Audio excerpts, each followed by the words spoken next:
Hello, welcome to Grief is Real, Big, Better Shared. Today we're going to talk about showing up for people who are grieving. I'm Kevin Lee, President and CEO of Mid-America Transplant, and we are honored to sponsor this episode of Grief is Real, Big, Better Shared. At Mid-America Transplant, we have the privilege of working with families across southern Missouri and northeast Arkansas who make the heroic decision to donate their loved ones' organs or tissues. While donation often brings families comfort, they are still heartbroken by their loss. We are driven by compassion for these families and continue to walk with them through their grief journey. Mid-America Transplant provides several programs to help families memorialize their loved one, but we believe that some of the best support can be provided by a grief center. We are proud to work with the Center for Good Grief and appreciate everything they are doing in the region to bring healing to people who are coping with loss. Mid-America Transplant is inspired by life and by the donor families who give transplant patients a second chance at life. For more information about being a donor, visit sayyesgivelife.org. So today I'm here with one of our grief counselors, Lauren. Lauren, thanks so much for joining me today. Yeah, glad to be here. Thank you. So we know how important it is to show up for grieving people. This is something we talk about all the time, and sometimes people call and ask us for tips on how to support grieving people, and we love those phone calls because we really want to help people know how to support those who are grieving of all ages. And one thing that we talk about is showing up with the casserole after someone dies, showing up with that broccoli casserole and the importance of that. So the importance of being on the doorstep, holding something, but we know that it's really not about the broccoli casserole or the tuna casserole or the fried chicken, whatever you show up with after somebody dies. It's not about that. It's about the showing up. Yes. In general, I think we can all say that we don't like to see somebody we care about hurting. Mm-hmm. It breaks our heart to see them experience a great loss, and we want to be able to do something. We don't like that helpless feeling of not being able to fix grief because there's not a fix. But what we can do is be there for them in various ways. And that's why I think we sort of have these sort of rituals and traditions that when somebody dies, their friends and family, they come around them. They bring food. They are there in a physical way. They are there for services and ceremonies and to be with that person. And there's a reason why we do that, because grief is not something we're meant to have to go through alone. A grieving person needs that support, and that's sort of been built into our culture because it is so important to have that support there in the first days. And it's also important to continue to have that support, to continue to show up. That doesn't always mean in the same way. It doesn't always mean that you're there as much or that you're bringing food as much. Sometimes people may need that for an extended period of time. But showing up is more than that. It is, I think, recognizing that grief is not something that we get over in a few days or a week. It's not something that we get over after the funeral's over. It is an ongoing process for that person, and they need the people around them to recognize that and to be there for them in whatever capacity is needed. Yes, and I like how you said there's a difference between the first days and then ongoing showing up. And I'm sort of giggling in my head. I think I've shared the story here before, but the day after my father died, people started showing up with the casseroles, and we had a broccoli casserole and then the fried chicken. And my nephew loved probably nothing more than fried chicken. And when the second person came with fried chicken, I will never forget him standing in the kitchen, eating a piece of it and saying, "This is so awesome." And then it clicked in his head, wait.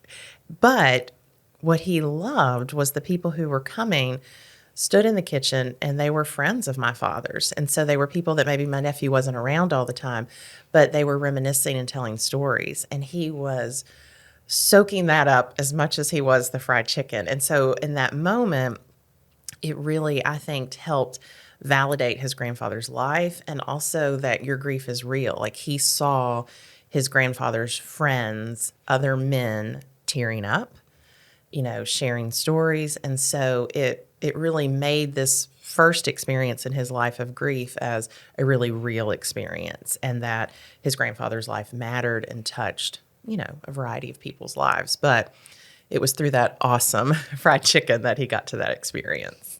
Yeah. I love that story. And you mentioned it made grief real for him and made his grandfather real for him too. But making grief real, I think that's such a significant phrase because in addition to, validating the person who died, which grieving people need. Like they want to hear their loved one's name. Yes. They love hearing those stories and Yes. kind words about that person. They want to know that other people also love and care for that person and that their loved one mattered and still matters. And also, I think it's important to validate their grief because in general, our society does kind of want to put grief in a box. Like, okay, Yes. when can we get over this? When can we get back to normal? Those are some of the sometimes spoken, sometimes unspoken messages that grieving people hear and internalize.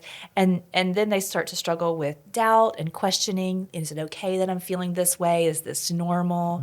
So when the people in their lives are still there for them and still checking on them and still, sharing those kind words with them, that validates that, okay, it's okay that I am where I am with my grief. Other people expect me to be. Along with that, with showing up for people beyond the first few days, something that I've seen bring a lot of comfort to clients is like Facebook memories, social media memories that will pop up. And when people forward it or send a screenshot or whatever to the grieving person, people love that. And again, people are oftentimes worried, am I going to upset them if I send this? Is this the wrong thing? But like you said, with saying the name, it's also sometimes, sharing the memory.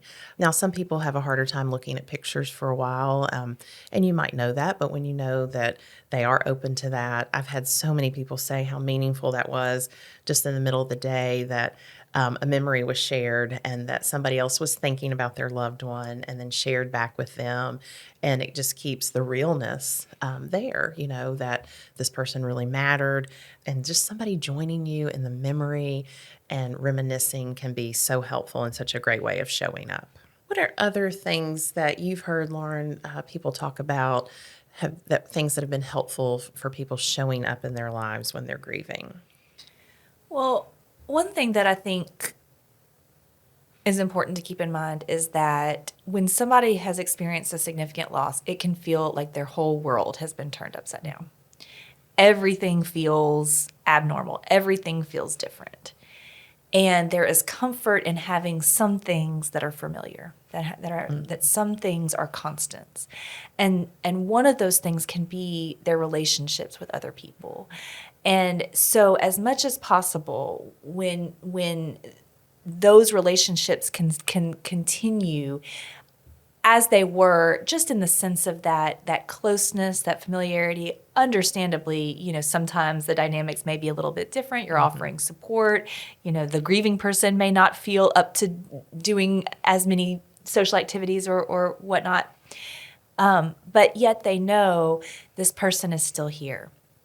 Sometimes we hear our clients talk about losing other people in their lives when their loved one died. Yes. Maybe other people in their social circles. I had a client once, and when her husband died, they had several friends who were couples, and they, regularly, every Saturday night, they would all get together and go out to eat or go to a movie together. And then after he died, she stopped getting invited to those things. And so that was another loss for her. So we want to continue to be a consistent presence in their life as a source of familiarity and comfort. And so we're not adding to their sense of loss. Absolutely. I was thinking about a mother that I know whose child died 28 years ago. And she recently was commenting about, how different her grief is 28 years later. And she's done a lot of grief work. She's done a lot of memorialization over the years.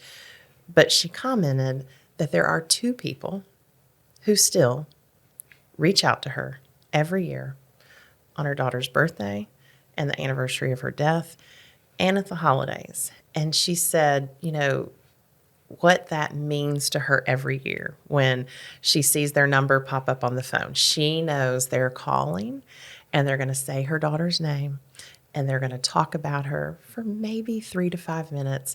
But the comfort that gives her, the joy, she calls it joy now.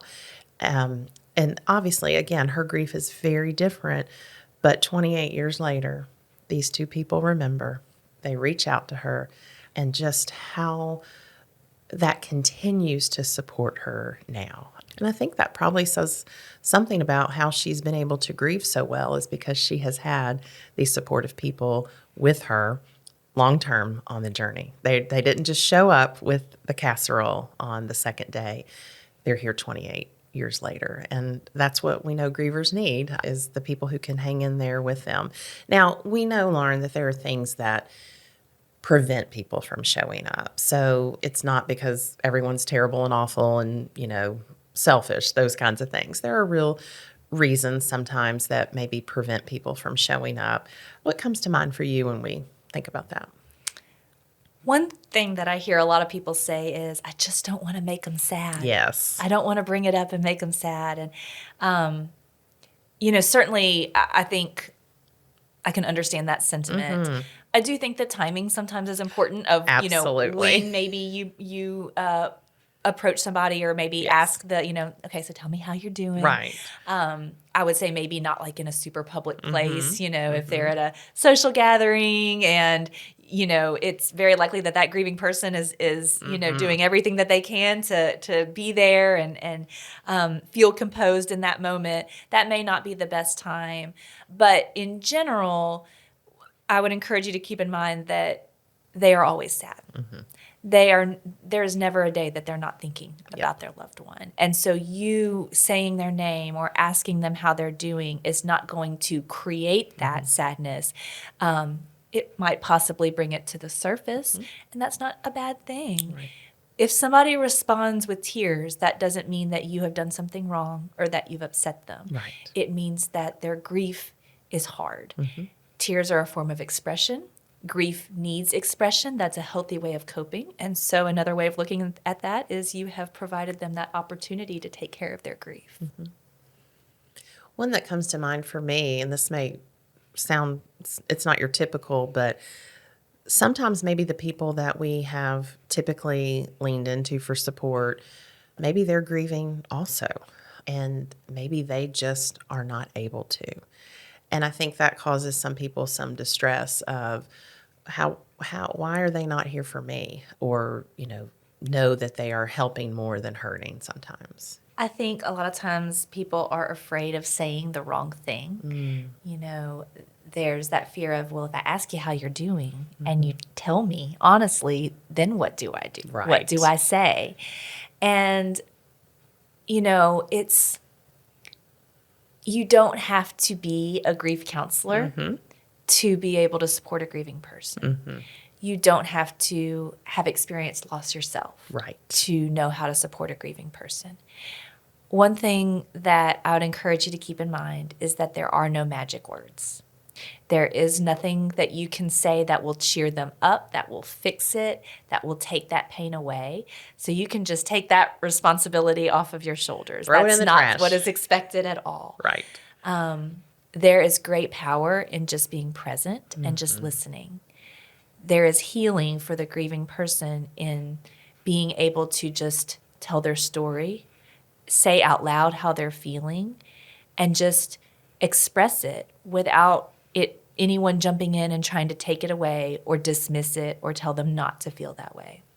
So as long as you are not doing those things, as long as you are just allowing them to listen, and just, a great response is, I'm so glad you told me that. That's such an easy response. You can say that every time. It lets them know that they're safe with you.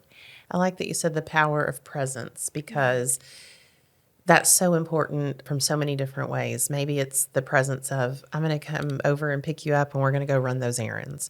We're going to go take those returns back. I'm going to go with you.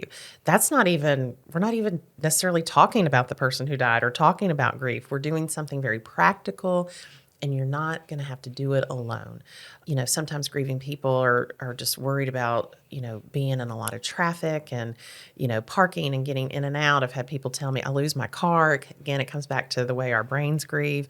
And so that power of presence, of having someone just help you with your errands, to someone sitting on the couch with you and looking at pictures and reminiscing. So that presence can be totally not directed anything towards grief, and then it can be very much in grief. But it's your presence, it's the showing up that is so important. Absolutely. Yeah. And so we know that can mean coming with a broccoli casserole. Lauren mentioned earlier that sounds really good to her. Yeah, I'm feeling a little hungry now. So it's the broccoli casserole, it's the tuna casserole, which I think is gross. It's the fried chicken. It's showing up. And a lot of times through our culture, we have learned that we show up with food. And that is very important in the beginning, because we are telling someone who is just freshly grieving, I see you. You're not alone. Your grief is real.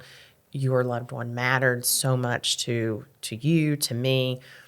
But then how do we continue to take that idea of the broccoli casserole into the next few weeks and months and years? Is it through showing up with our presence of running the errands? Is it through helping come up with a holiday plan? Is it remembering 5 years later on their birthday? Those types of things. It's the power of presence and how healing and helpful that is to those who are grieving. Lauren, thank you so much for being here today. I really hope that we're able to help people think of the practical ideas from the casserole all the way through supporting people into the years to come. So thanks for being here. Absolutely. Thanks for having me. Grief does heal. Let me say that again. Grief does heal. But like we've said, grief demands attention and care. It also needs support and patience. Remember that your grief is a reflection of your love. You are not alone. The world is full of many grievers like you. You can learn more about us at www.baptistgriefcenters.org. You can check out our YouTube channel, Baptist Centers for Good Grief. You can check out our podcast wherever you get your podcast. Also, know that you can reach out and let us know if there's a topic that you're interested in learning more about.